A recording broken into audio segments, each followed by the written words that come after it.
Cursive, a speech by Jocelyn C. Right, and this is my audience.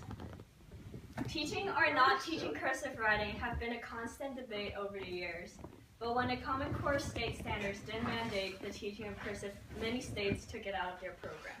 Imagine yourself not being able to read the Declaration of Independence or sign your name on an official document. Wouldn't you feel embarrassed? Teaching cursive has many benefits that outweigh the negatives, so it's simple to conclude that teachers should continue to teach cursive.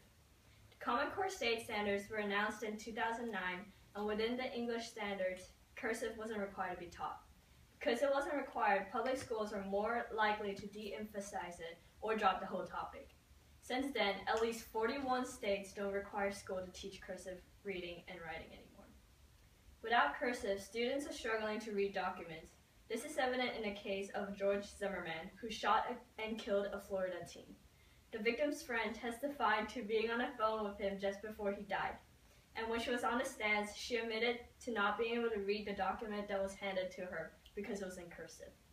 Not only are children struggling in reading official documents, experts have shown that handwriting training helps children to increase their fine motor skills, and that cursive better prepares children that want to be in a profession that requires laser-like precision with their hands.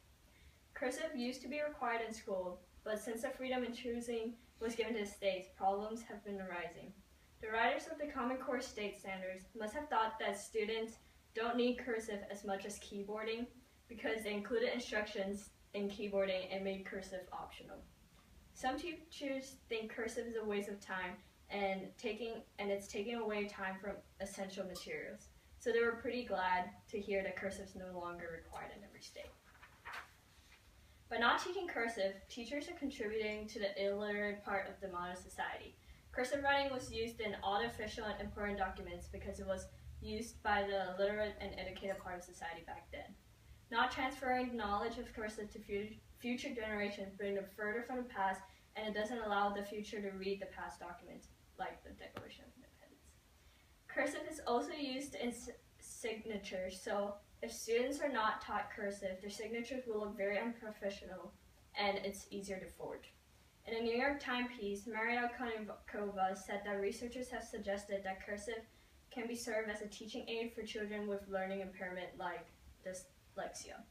Cursive is important in many lives, so by discontinuing it from the program, schools are prohibiting students from excelling in the future. Cursive might be a debated topic, but there are solutions to help children have a better future. Since the standards allow the states to choose what they want for their public schools, it gives the schools and the staff a freedom to propose what they think the kids need to learn.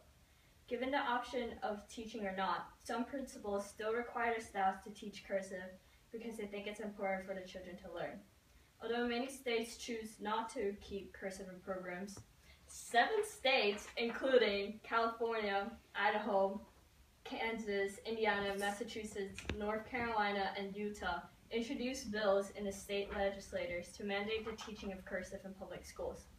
If the 7 states introduce bills to keep cursive in their programs, more states could follow them. People in the states can encourage cursive to be taught because children are missing out on the important information that can help them in the future.